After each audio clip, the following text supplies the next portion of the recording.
나는 평범한 삶을 살고 싶었다. 하지만 몇 번의 우연한 만남이 나를 극한의 공포로 몰아넣었다. 나는 그 순간을 결코 잊을 수 없다. 내 이야기를 통해 누군가는 경각심을 가지길 바라며 이 모든 악몽이 다시는 반복되지 않기를 간절히 소망한다. 22살 때 나는 데이팅 앱에서 만난 남자와 잠시 사귀게 되었다. 그의 이름은 헌터였다. 우리는 한 달 남짓한 기간 동안 총 4번의 데이트를 했다. 처음에는 괜찮아 보였다. 첫 번째 데이트는 간단한 커피 데이트였다. 1시간도 채 안 되는 짧은 만남이었고 그가 정상적인 사람인지 확인하는 정도의 자리였다. 두 번째 데이트는 근처 바에서 술을 마시는 것이었다. 우리는 적당히 취했고 분위기도 나쁘지 않았다. 세 번째 데이트는 저녁 식사였는데 이때부터 뭔가 이상하다고 느끼기 시작했다. 헌터의 성격과 내가 정말 잘 맞는지 혹은 뭔가 조금 불편한 느낌이 드는지 고민이 되었다. 데이트는 키스로 마무리되었다. 우리 사이에서 처음이자 마지막 키스였다. 그래서 나는 키스까지 했으니 괜찮았던 거겠지라고 스스로를 납득시켰다. 그러다 몇 주 후 4번째이자 마지막 데이트를 하게 되었다. 이번에도 술을 마시러 갔지만 나는 예전처럼 설레는 마음이 아니라 약간 거리를 두고 헌터를 바라보고 있었다. 그리고 그의 작은 행동 하나하나를 더 세심하게 관찰했다. 뭐라 정확히 설명하긴 어렵지만 그의 태도와 말투에서 뭔가 반사회적이고 섬뜩한 느낌이 들었다. 그리고 그는 이번 데이트에서 지나치게 많은 술을 마셨고 바에서 너무 스킨십이 많아졌다. 여러 번 키스를 시도하기도 했다. 나는 공개적인 애정 표현을 좋아하지 않는다. 특히 바처럼 사람들이 옆에 있는 곳에서는 더더욱 그렇다. 그래서 나는 정중하게 그의 시도를 거절했고 몇 분 후 피곤하다며 슬슬 집에 가야 할 것 같다는 식으로 넌지시 이야기했다. 그러자 그는 계산서를 요청했고 계산을 마친 후 우리는 코트를 챙겨 나왔다. 주차장으로 가는 길에 그는 갑자기 나를 멈춰 세우고 직설적으로 물었다. 오늘 같이 집에 갈 수 있을까? 나는 오늘은 안 될 것 같아. 너무 피곤하고 내일 일해야 해. 라고 거짓말을 했다. 하지만 그는 포기하지 않고 계속 설득하려 했다. 심지어 내일 내가 너를 끌고 출근시켜줄게. 같은 황당한 말까지 했다. 나는 이 상황이 황당하기도 했고 그가 이렇게 취한 상태로 운전해서 집에 가는 것도 마음에 들지 않았다. 그 순간 이제 더 이상 이 사람을 만나면 안 되겠다는 결심이 섰다. 나는 도로 맞은편 주차장에 세워둔 차로 가서 천천히 운전해 집으로 향했다. 술을 몇 잔 마신 상태라 만약을 대비해 조심스럽게 운전했다. 그런데 도로를 달리면서 지나치게 주변을 신경 쓰고 있었던 덕분인지 같은 차가 계속 내 뒤를 따라오고 있다는 사실을 눈치챘다. 적어도 3번이나 길을 꺾었는데도 같은 차가 따라오고 있었다. 신호등에서 멈춰섰을 때 문득 그 차가 헌터의 차처럼 보였다. 나는 그에게 너 지금 나 따라오고 있어? 라고 문자를 보냈다. 그는 금방 답장을 보냈다. 그냥 네가 무사히 집에 가는지 확인하고 싶어서. 나는 전화를 걸었지만 그는 받지 않았다. 이건 너무 이상하고 솔직히 말해서 소름 끼치는 일이었다. 나는 길가에 차를 세우고 그에게 나 잘 가고 있으니까 제발 따라오지 마. 라고 문자를 보냈다. 그는 도로 한가운데에서 멈춰서서 문자를 읽는 듯 하더니 결국 차를 돌려 떠났다. 그 후 그는 나에게 아무 연락도 하지 않았다. 아니, 적어도 내가 집에 도착해 침대에 누울 때까지는 그랬다. 그때 갑자기 그에게서 문자가 왔다. 오늘 내가 널 이상하게 만든 건 아니었으면 좋겠다. 너무 취해서 미안해. 다음엔 좀 더 차분한 분위기에서 만나자. 예를 들면 우리 집에서 저녁을 먹는다거나. 나는 답장을 하지 않았다. 그런데 2시간도 채 지나지 않아 그는 다시 문자를 보냈다. 아니, 혹시 분위기 끝난 거야? 나는 여전히 답하지 않았다. 그런데 얼마 후 그는 물음표 하나만 보냈다. 이쯤 되자 나는 답장을 보내야겠다고 생각했다. 더 큰 일이 생기기 전에 확실히 정리해야 했다. 그래서 나는 이렇게 보냈다. 헌터, 너를 알게 되어 좋았지만 우리 성격이 잘 맞지 않는 것 같아. 그리고 지금은 나 자신에게 집중하고 싶어. 이해해줬으면 좋겠어. 그러자 곧바로 그의 화난 문자들이 쏟아졌다. 가장 심한 문자는 이거였다. 아니, 이해 못하겠는데? 내가 날 4번이나 만나놓고 이제 와서 그런 소리를 해? 그러면 내가 너한테 쓴 돈 절반이라도 돌려줘야 하는 거 아니야? 그 외에도 내 개인정보를 언급하며 불쾌한 문자를 여러 개 보냈다. 더 이상 참을 수 없어 그의 번호를 차단했다. 이걸로 끝일 거라고 생각했지만 그것은 큰 착각이었다. 다음 날부터 발신자 표시, 제한 전화가 끊임없이 걸려왔다. 나는 전화를 받지 않았고 몇 번을 무시하자 결국 멈췄다. 그런데 그 다음 날 부모님이 집에 계시지 않은 상태에서 퇴근 후 집에 왔는데 문 앞에 꽃다발과 카드가 놓여 있었다. 카드에는 헌터의 사과와 2번째 기회를 달라는 내용이 적혀 있었다. 그간의 집 주소를 알고 있다는 사실이 너무 무서웠다. 그는 이걸 로맨틱한 행동이라고 생각했을지도 모르지만 나에게는 너무나도 섬뜩한 일이었다. 나는 마지막으로 긴 문자를 보내 다시는 나에게 연락하지 말고 우리 집 근처에도 오지 마. 그렇지 않으면 접근 금지 명령을 신청할 거야. 라고 경고했다. 그 후에도 나는 늘 불안에 떨며 지냈다.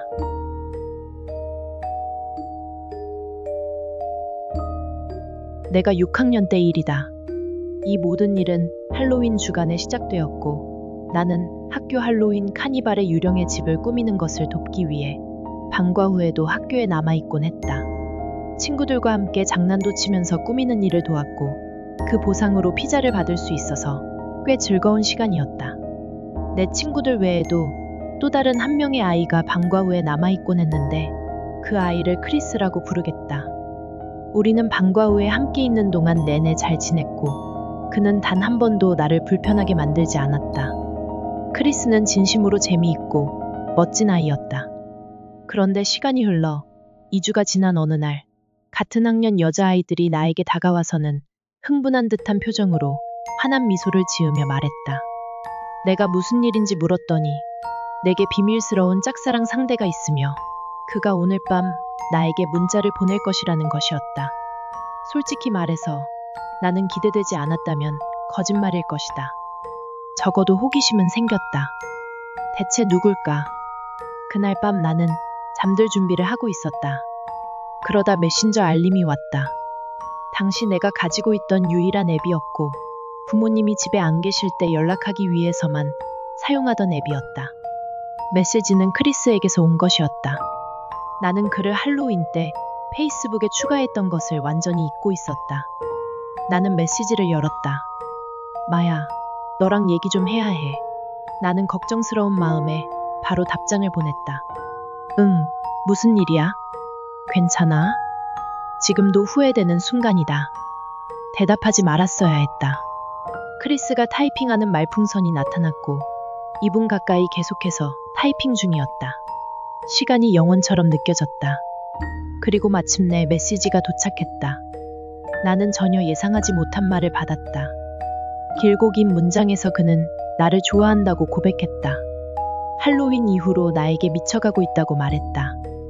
또 쉬는 시간마다 나에게 자신의 축구 실력을 보여주면서 인상 깊게 남으려 했지만 내가 전혀 눈치채지 않는 것 같아 힘들었다고 했다.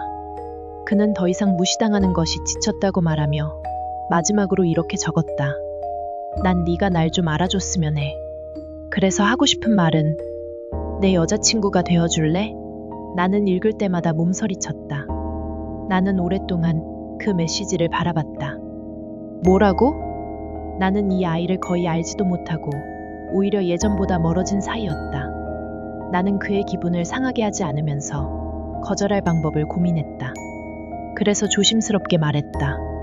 난 너를 그런 감정으로 좋아하는 게 아니야.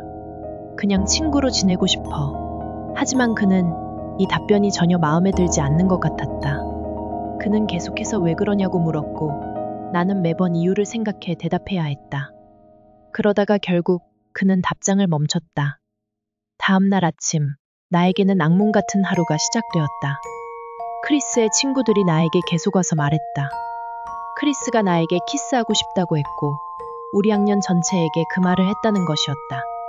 그리고 설령 나를 몰래 몰아세워서라도 키스를 할 거라고 했다는 것이었다. 이건 명백한 위협이었다.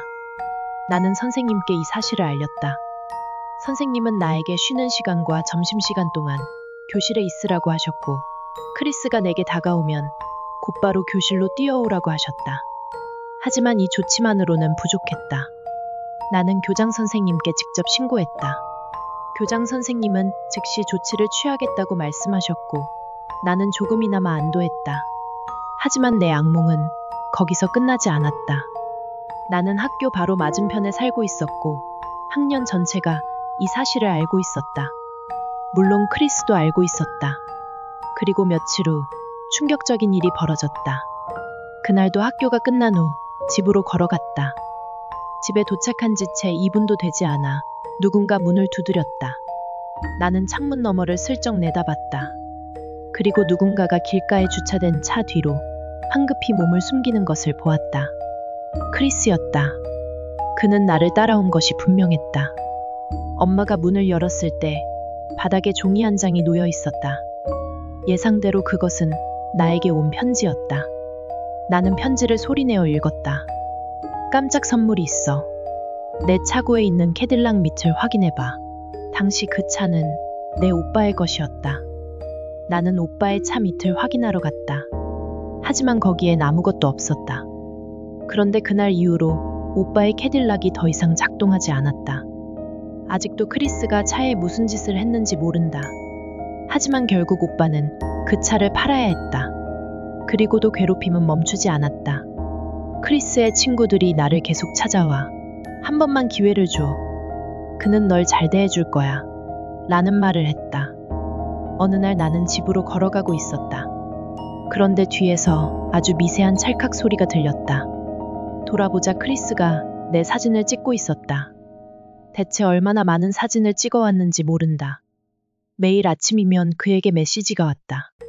학교에서 널 볼 생각에 설렌다. 오늘도 예쁘겠지. 나는 점점 무서워졌다. 특히 그가 내 집을 알고 있다는 사실이 가장 끔찍했다. 결국 나는 상담실로 불려갔다. 나는 드디어 크리스가 처벌을 받거나 경찰이 개입할 거라고 기대했다. 그러나 결과는 최악이었다. 상담교사는 나에게 이렇게 말했다. 남자애들은 원래 그래. 사랑에 빠지면 좀 미친 짓을 하기도 해. 넌 화낼 필요 없어. 오히려 기분 좋게 생각해야 해. 이런 일은 여자애라면 누구나 겪게 돼. 받아들이고 배워야 해. 나는 그때 이 말이 이상하다고 생각하지 못했다. 하지만 지금 돌이켜보면 6학년 여자아이에게 저런 말을 한 것이 정말 소름 끼친다. 나는 그날 집에 가서 엄마에게 모든 것을 말했다. 엄마는 당연히 분노했다. 며칠 후 엄마와 함께 다시 교장실로 갔다. 엄마는 상담교사와 교장 선생님에게 말했다. 대체 언제까지 기다릴 겁니까? 우리 딸이 다치기라도 해야 조치를 취할 건가요? 그러나 그들은 아무 대답도 하지 않았다. 엄마는 마지막으로 상담교사에게 경고했다. 다시는 내 딸에게 말 걸지 마세요. 제가 없을 땐 특히요. 하지만 결국 학교는 크리스를 처벌하지 않았다. 그는 모든 것을 무사히 빠져나갔다. 그 후 어느 날 크리스가 내 창문에 돌을 던졌다. 그 후 마지막으로 들은 소식은 크리스가 결국 체포되었다는 것이었다. 하지만 이 이야기에서 가장 슬프고 소름 끼치는 부분은 상담교사가 내게 그것이 여자로서 받아들여야 할 일이라고 했다는 것이다. 그 여자가 더 이상 아이들과 함께 일하지 않기를 간절히 바란다. 그리고 다시는 크리스를 보지 않길 바란다. 나는 이 이야기를 최대한 익명으로 유지하고 싶다. 이 일은 내게 매우 심각한 사건이었으며 PTSD로까지 이어졌다. 불행히도 이 일은 나에게 깊은 상처를 남겼다. 내가 살던 마을과 사람들의 이름을 전부 바꿀 것이며 누구도 나를 추적할 수 없도록 할 것이다. 나는 평생을 거의 은둔형 인간으로 살아왔다. 어릴 때부터 그랬다. 초등학교 때부터 선생님들은 내 부모님께 내가 반사회적 행동 문제를 가지고 있다고 말하곤 했다. 그래서 나는 학교에서 20분 동안 진행되는 특별 수업에 포함되었는데 그 수업은 주로 언어 치료와 행동 교정을 위한 것이었다. 그때 나는 왜 나만 이 수업을 듣고 다른 반 친구들은 듣지 않는지 이해하지 못했다. 하지만 중학교에 들어가면서 본격적으로 사회적 관계의 지옥이 시작되었다. 아이들은 각자의 친구 그룹을 형성하기 시작했고 그 흐름은 고등학교까지 이어졌으며 더 심해졌다. 나는 학습장애 같은 것은 없었지만 사회성이 부족했다. 다행히 나이를 먹으면서 조금 나아지긴 했지만 여전히 나는 어색하고 내성적인 사람이다. 그래도 몇몇 가까운 친구들을 사귈 수 있었고 그 점에 대해서는 감사하게 생각한다. 그리고 이제 여자 이야기로 넘어가 보자. 당연하게도 나는 사회성이 부족한 만큼 연애에서도 어려움을 겪었다. 솔직히 말해서 너무 노골적으로 말하고 싶진 않지만 그래도 내 이야기에서 중요한 부분이라 언급해야 할 것 같다. 나는 21살이 되어서야 처음 성관계를 가졌다. 꽤 늦은 편이라고 생각한다. 이 이야기가 일어났을 때 나는 23살이었다. 이미 부모님 집에서 독립했고 전공을 살려 꽤 고소득 직장에서 몇 년간 일한 상태였다. 나는 고향에서 타운하우스를 구입했다. 그 집은 꽤 저렴한 가격에 살 수 있었지만 꽤 넓고 좋은 곳이었다. 더 이상 그곳에 살진 않지만 2층짜리 타운하우스였다. 23살에 자기 명의로 된 집을 가지고 있으면 여자들에게 꽤 인상적으로 보일 것 같았다. 어느 날 나는 틴더에서 한 여자와 매칭되었다. 꽤 괜찮아 보이는 여자였다. 그녀를 에밀리라고 부르겠다. 우리는 근처 레스토랑에서 저녁을 먹으며 첫 데이트를 했다. 솔직히 말하면 나는 내내 머릿속에서 그녀가 나를 어떻게 평가할지 생각하느라 정신이 없었다. 내가 어색하게 행동하고 있지는 않은지 걱정되었다. 그래서 데이트가 끝날 때쯤 그녀가 다시는 나를 보고 싶어 하지 않을 거라고 확신했다. 하지만 집에 돌아와 침대에 누운 후 그녀에게서 문자가 왔다. 그녀는 나를 정말 마음에 들어 했으며 즐거운 시간을 보냈다고 했다. 솔직히 말해서 나는 너무 기뻤다. 그렇게 해서 우리는 두 번째, 세 번째, 네 번째 데이트를 했다. 그리고 점점 관계가 발전해 연인 사이가 되었다. 하지만 허니문 단계는 오래가지 않았다. 처음 연애를 시작하면 상대방의 연락을 받으면 설레고 기분이 좋다. 서로의 관심을 갈망하는 단계이기 때문이다. 하지만 시간이 지나면서 그녀는 나에게 너무 자주 연락을 한다는 느낌이 들기 시작했다. 하루 종일 내가 어디에 있는지, 무엇을 하고 있는지 물어봤다. 그리고 내가 답장을 조금이라도 늦게 하면 곧바로 전화를 걸거나 물음표가 잔뜩 찍힌 메시지를 미친 듯이 보내곤 했다. 어느 날 우리는 소파에 함께 앉아 있었다. 그녀는 우리가 서로의 위치를 공유해야 한다고 요구했다. 나는 내심 내켜하지 않았지만 어차피 숨길 것이 없었기에 그냥 동의했다. 우리는 몇 달 동안 사귀었고 서로의 위치를 공유하는 상태였다. 그런데 이때부터 상황이 정말 나빠졌다. 그녀는 내가 필네 집에 있을 때 왜 그녀의 문자를 확인하지 않았냐며 따졌다. 그 일이 심각해진 날은 금요일 밤이었다. 나는 필과 또 다른 친구 마크와 함께 필의 지하실에서 놀고 있었다. 그런데 갑자기 필의 엄마가 에밀리를 데리고 지하로 내려왔다. 그녀는 화난 기색을 숨기지도 않고 거의 소리치듯이 나를 질책했다. 내가 그녀의 문자에 답장하는 대신 친구들과 어울려 놀고 있다는 것이었다. 나는 그녀에게 나중에 이야기하자고 했지만 그녀는 내 말을 듣지 않았다. 그녀는 내가 당장 그녀와 함께 가야 한다고 주장했다. 나는 친구들에게 사과하고 밖으로 나갔다. 거리에서 우리는 언성을 높이며 다투었다. 그녀는 나와 함께 집으로 가겠다고 했지만 나는 거절했다. 결국 우리는 각자 차를 타고 집으로 돌아갔다. 나는 그녀에게 따라오지 말라고 했다. 집에 도착한 후 나는 그녀에게 긴 문자를 보냈다. 우리 잠시 떨어져 있어야 할 것 같아. 난 시간이 필요해. 솔직히 말해. 나는 이 말을 직접 대면해서 했어야 했다. 문자로 헤어지는 건 공정하지 않다는 걸 알고 있다. 하지만 솔직히 나는 그녀의 반응이 무서웠다. 그녀는 내게 전화와 문자 폭탄을 보냈다. 내가 응답하지 않자 내 집 앞에서 문을 쾅쾅 두드리기 시작했다. 초인종도 끊임없이 눌렀다. 이게 너무 심해지자 내 이웃이 나와서 그녀에게 뭐 하는 거냐고 물었다. 나는 문 옆에 귀를 대고 모든 상황을 듣고 있었다. 이웃은 침착하게 그녀에게 집으로 가라고 말했다. 다음 날 나는 그녀와의 위치 공유를 끊었다. 그런데 곧바로 그녀가 격분하며 나에게 메시지를 보냈다. 그 순간 나는 이 관계를 끊어야 한다는 확신이 들었다. 나는 마지막으로 그녀에게 문자를 보냈다. 미안해, 에밀리. 하지만 넌 나를 무섭게 하고 있어. 당분간 널 차단할게. 이후 그녀는 내 집에 찾아오지 않았다. 하지만 정확히 일주일 뒤 모든 것이 무너졌다. 그날 밤 나는 친구들과 있다가 집으로 돌아왔다. 배가 고파서 전자레인지에 음식을 데우고 소파에 앉아 영화를 찾고 있었다. 그때 전자레인지에서 B- 소리가 나며 조용해졌다. 그리고 식탁 쪽에서 딸깍하는 소리가 들렸다. 나는 소리를 따라 가보았다. 거기엔 열려 있어선 안 되는 문이 열려 있었다. 순간 온몸에 소름이 돋았다. 그리고 그것은 단지 시작에 불과했다. 나는 조용히 집을 수색하기 시작했다. 하지만 아무도 없었다. 나는 칼을 집어들고 911에 전화를 걸었다. 태어나서 처음으로 경찰에 신고하는 순간이었다. 나는 전화를 크게 받으며 집안에 침입자가 있다는 사실을 알렸다. 제정신이 아닌 제 전 여자친구가 제 집에 침입한 것 같습니다. 경찰을 보내주세요. 나는 경찰과 통화하며 집을 빠져나와 현관 앞에서 기다렸다. 경찰차가 도착했고 경찰과 함께 집안을 샅샅이 수색했다.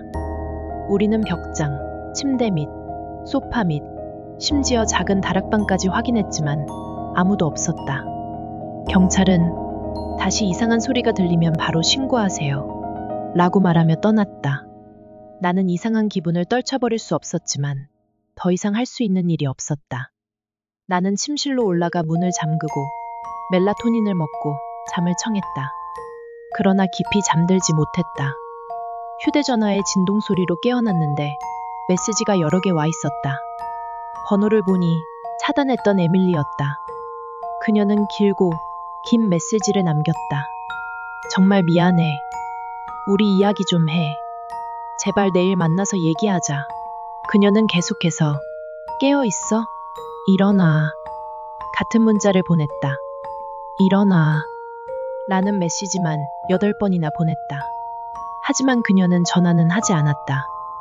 나는 짧게 답장했다. 이 시간에 나한테 이렇게 연락하는 건 미친 짓이야. 이 며칠 동안의 내 행동을 보면 난 너와 아무런 관계도 맺고 싶지 않다는 게 확실해졌다. 제발 나를 그냥 놔줘. 그 순간 내 침실 옷장 안에서 안 돼. 여자의 비명이 울려 퍼졌다. 그리고 옷장 문이 세게 열렸다.